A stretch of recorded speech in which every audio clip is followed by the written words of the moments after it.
Сәлем достар, осылай бөлінуі оңай, жұмсақтау кез келген ұсақ печеньяларымыздан мынандай керемет фруктовый жұмсақ тез әрі жылдам дайын болатын осындай торт дайындайтын боламыз. Ол үшін қаймақ, печеньяларымыз, шекер, киви и банан қажет болады. Бұл жерде 200 грамм шекер, 200 грамм шекерге 400 грамм қаймағымызды салып, жақсылап араластыратын боламыз. Печенья 300-350 граммдық печенья менде. Қазір осыны жақсылап араластырып, шекерін ертіп аламыз кішкене. Сосын үстіне печеньяларымызды саламыз.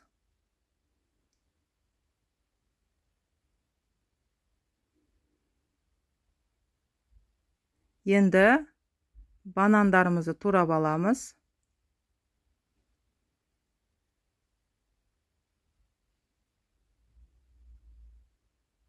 Міне осылай дөңгелетіп турап аламыз барлығын. Бананы турап алған соң, енді осының барлығын араластырамыз. Менде осы ыдысым араластыруға ыңғайсыз кішілеу болғандықтан, үлкенді ыдысқа салып араластырдым.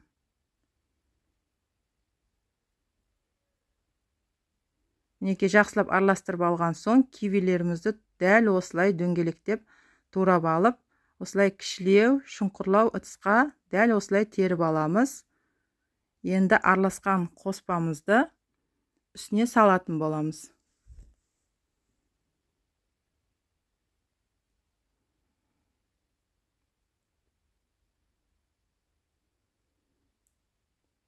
Мінекей барлығын осылай салып шығамыз.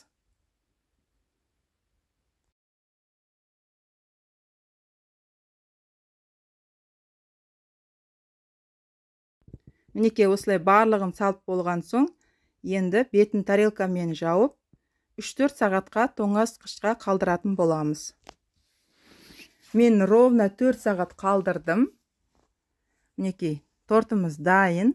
Енді ашып, кесіп көрейік. Торттың дайын болғандығын білу үшін осылай байқап көрсеңіздер болады. Осылай жұмсақ болып, өзі білінеді. Енді осыны тарелкамызға аударып, кесеміз.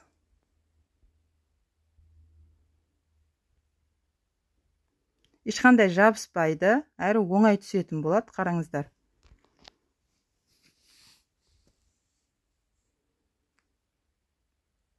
Мінекей, байқасаңыздар, оңай кесіліп жатыр, жұмсақ екендігі көрініп тұр.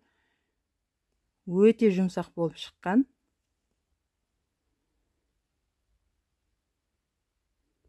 Енді осыны тарелкаға алып, тағы да арасын кесіп көрсетейін.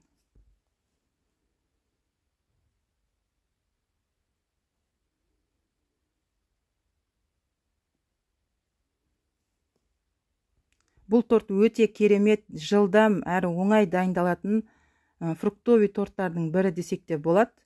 Менің балдарым өте жақсы көріп жейтін торттардың бірі. Қараңыздар, қандай жұмсақ болып кесіліп жатыр. Осындай жылдам, оңай дайындалатын рецептерді жіберіп алмау үшін менің каналыма тіркелуді ұмытпаңыздар. Келесі видеода кездескенше.